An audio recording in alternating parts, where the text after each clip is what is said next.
Bonjour mes amis, que Dieu vous bénisse tous, que le Saint-Esprit vienne mettre dans ma pensée, mes lèvres, la parole qui vienne à la rencontre de la nécessité de chacun d'entre vous.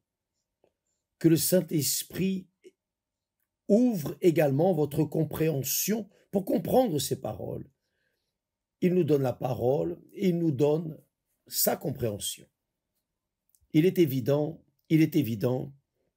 que ceux qui sont choisis par Dieu, élus par Dieu, non seulement il leur donne la compréhension, la parole, il leur donne aussi la compréhension pour que cette parole vienne réveiller dans la personne une foi courageuse, non une foi religieuse, mais une foi courageuse. Saviez-vous que la religion est la plus grande arme que le diable utilise dans ce monde pour séparer les personnes, pour séparer les êtres humains? Parce qu'à partir du moment où une personne dit « Ah, je suis évangélique », et l'autre qui n'est pas évangélique va se dire « Bon, donc,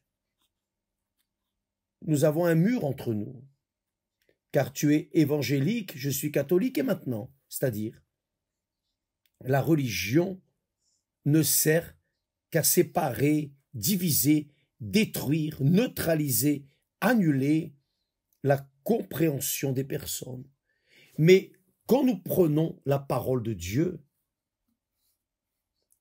quand nous avons un intérêt à boire d'elle, à la mettre en pratique, et que nous disons dans notre cœur, « Oh mon Dieu, enseigne-moi, explique-moi cela, je n'ai pas compris ce que veut dire ce texte, dis-moi, que veux-tu de moi? Car je ne comprends pas. » Le Seigneur Jésus a dit, si ton œil droit, si ton œil te fait tomber, mieux vaut l'arracher. Comment vais-je arracher mon œil, Seigneur? Donne-moi la compréhension. Qu'est-ce que mon œil? Si ta main te fait te tromper, mieux vaut couper ta main. C'est très fort. Comment vais-je comprendre cela, mon Seigneur? Bien sûr, il est évident qu'il ne parle pas littéralement de couper la main ni d'arracher l'œil. Il parle d'une manière spirituelle, d'une manière où vous compreniez votre problème. Pourquoi est-ce que vous faillissez ou pourquoi est-ce que nous faillissons? Donc, mes amis, que le Saint-Esprit vienne illuminer la compréhension de tous, le mien, ma compréhension et aussi la vôtre. Quand Dieu dit au peuple d'Israël et à ceux qui croient dans le Dieu d'Abraham, d'Isaac et d'Israël, alors cette parole est pour ceux qui croient. Ce n'est pas pour les incrédules, bien que les incrédules doivent savoir que tout vient de la main de Dieu. Tout vient de la main de Dieu. La sagesse, l'intelligence, la capacité, le talent, la sagesse vient de Dieu. Tout ce que nous avons, tout ce que nous recevons de lui est pour qu'il soit considéré. Oh Seigneur, je reconnais que tu m'as donné ceci. Je reconnais que c'est ta main qui a fait cela pour moi. Donc, ici, la parole est pour tous. Tous, croyants et incrédules. Il est évident que les incrédules vont rire, vont débaucher, lancer la pierre. C'est naturel. Ils sont incrédules, leur esprit, c'est l'incrédulité. Que peut-on faire? Les convaincre? Si le Saint-Esprit ne les convainc pas, qui va les convaincre? N'est-ce pas vrai? Donc, ne vous disputez pas avec la personne qui ne veut pas croire dans la parole de Dieu. On ne se dispute pas, on ne discute pas. on rend juste grâce à Dieu, car ceux qui croient ont compris ce que Dieu veut et obéissent. Donc, quand Dieu dit apporter, faites attention, je parle, ce n'est pas pour que vous donniez la dîme, l'offrande. Mon intérêt n'est pas celui-là. Mon intérêt est que vous soyez une personne pleinement bénie, la propre bénédiction. Dieu veut faire de vous la propre bénédiction. Mais pour être la propre bénédiction, seul le Saint-Esprit peut faire cela. Et pour avoir le Saint-Esprit, vous devez obéir. Vous devez suivre la parole de Dieu en accord avec ce qu'il dit et de manière humble, non en discutant. Enfin, il dit apporter. En mathématiques, nous apprenons que lorsque l'on dit tout, c'est tout, tout et tout. Tout, c'est tout. Donc, Dieu dit apporter, tous, sans exception, apporter à la maison du trésor toutes les dîmes. Toutes, c'est tout. La maison du trésor, je l'ai dit hier, c'était une sorte de banque énorme qu'il y avait proche du temple de Salomon, car les offrandes à cette époque étaient nombreuses. Donc il fallait qu'il y ait un endroit pour garder ces offrandes. Car ce n'était pas seulement des offrandes d'animaux à sacrifier, mais c'était des offrandes de l'or, de l'argent, des bijoux. Tout ce que Dieu leur avait donné, ils apportaient les dîmes, les offrandes, spontanément, rien d'obligé, rien d'imposé, car dans ce que vous donnez, vous montrez ce que vous êtes pour Dieu. Vous vous identifiez envers Dieu. Le Seigneur Jésus a dit, quand tu apporteras ton offrande sur l'autel, et que là tu te souviennes que ton frère a quelque chose contre toi, ne donne pas l'offrande, laisse l'offrande devant l'autel, va te réconcilier avec ton frère. Ensuite, quand tu auras le cœur vide de sentiments, de ressentiments, de rancœur, là oui, ton offrande sera acceptée. Et c'est l'autel qui sanctifie l'offrande. Ce n'est pas l'offrande qui sanctifie l'autel, c'est l'autel qui sanctifie l'offrande. Donc, l'offrande, les dîmes, doivent être donnés avec joie, plaisir, avec révérence envers Dieu, car l'offrande, les dîmes, représentent ce qu'il y a en chacun de nous. Quand nous aimons une personne, on veut donner le meilleur à cette personne. N'est-ce pas ce qui arrive? Quand vous aimez une fille, un fils, vous voulez donner le meilleur à votre fils, votre fille, n'est-ce pas? Si vous aimez votre épouse, votre époux, vous voulez le meilleur pour lui, pour elle. Si vous aimez votre fiancé,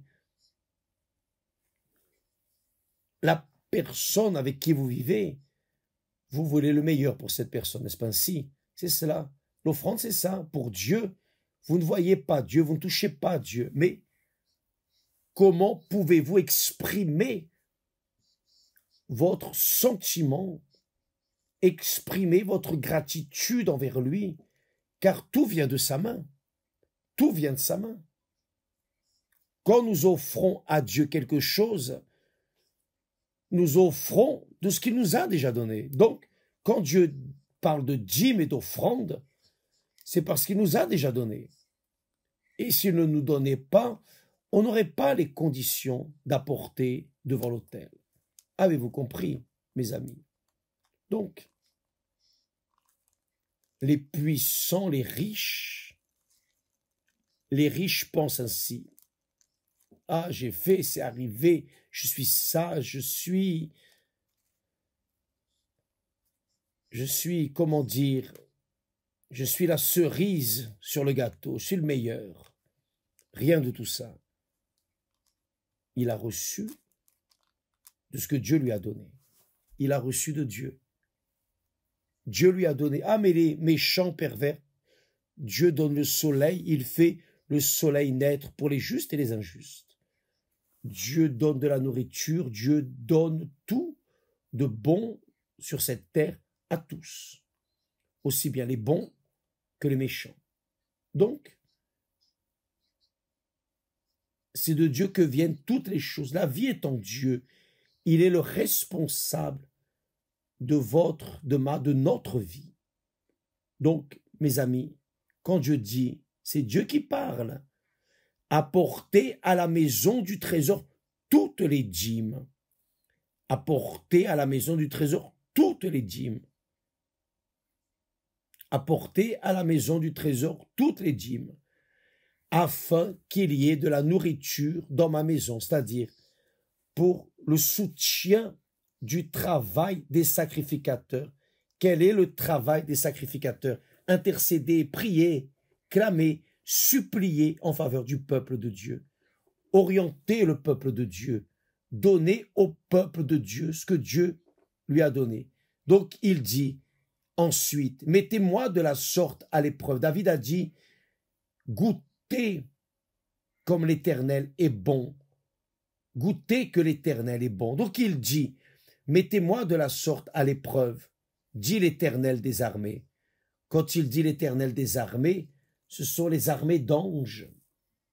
Les anges qui ont l'autorité, son autorité, pour faire sa volonté. Apportez à la maison du trésor toutes les dîmes, afin qu'il y ait de la nourriture dans ma maison. Mettez-moi de la sorte à l'épreuve. Mettez-moi de la sorte à l'épreuve, dit l'Éternel des armées. Et vous verrez si je n'ouvre pas pour vous les écluses des cieux, si je ne répands pas sur vous la bénédiction en abondance.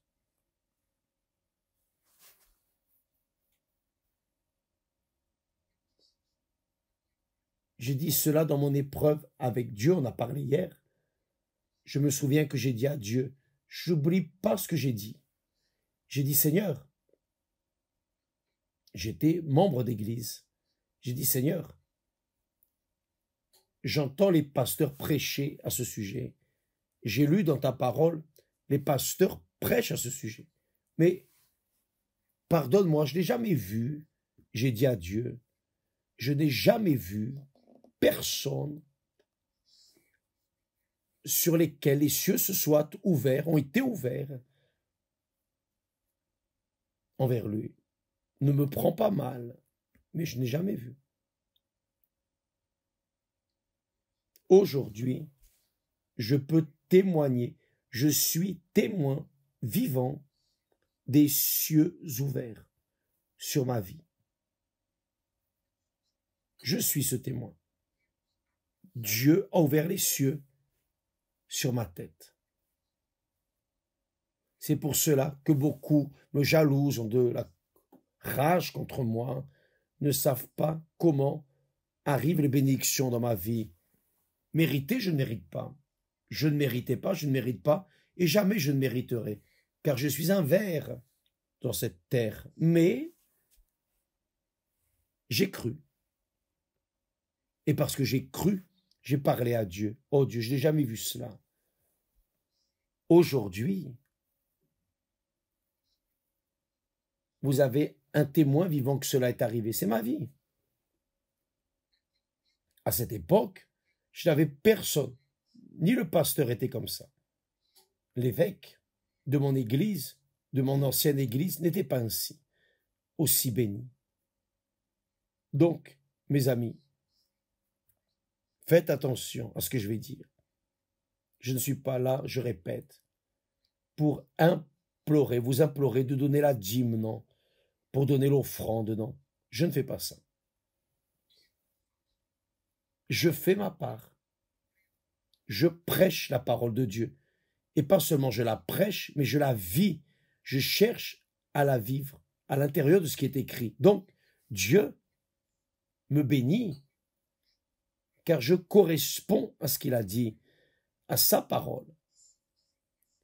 Et si vous voulez donner la dîme, si vous ne voulez pas, c'est votre problème. C'est vous et Dieu.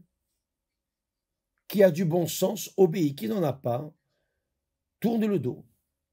Donc, beaucoup veulent discuter, ah, mais c'est l'Ancien Testament. Donc, ces croyants incrédules sont les plus incrédules, les croyants incrédules. Ils sont pires que les athées. Ils commencent, ah, mais c'est pas écrit dans le Nouveau Testament, gna gna gna. Lisez là, dans le Nouveau Testament, le Seigneur Jésus parle de ces hommes qui donnaient les dîmes du cumin, qui donnaient les dîmes du peu de choses, mais ils n'observaient pas les préceptes les plus importants de la loi. C'est-à-dire le Seigneur Jésus les a censurés. Lisez là le chapitre 23 de Matthieu, vous allez voir cela. Mais je ne veux pas vous convaincre. Je ne veux convaincre personne. Je veux dire à tous, ouvrir bien grand la bouche, crier au monde que moi, personnellement, je veux dire Esther et moi, nous sommes témoins des cieux ouverts. Je peux vous dire cela. Vous pouvez arriver vers Dieu et dire, je n'ai jamais vu les cieux ouverts sur la tête de personne. Non. Maintenant, vous pouvez dire, je crois, l'évêque Macedo a dit, et je le suis vraiment, nous sommes vraiment. Donc, je veux que cette bénédiction vienne sur vous aussi, car ce n'est pas moi, pour moi seulement. Le Seigneur dit ici, toutes. Il n'a pas dit, apportez-vous. Non, il a dit, toute cette bénédiction qu'il déverse sur ma tête, il veut la déverser sur votre tête. Si vous voulez donner la dîme ou pas, c'est votre problème.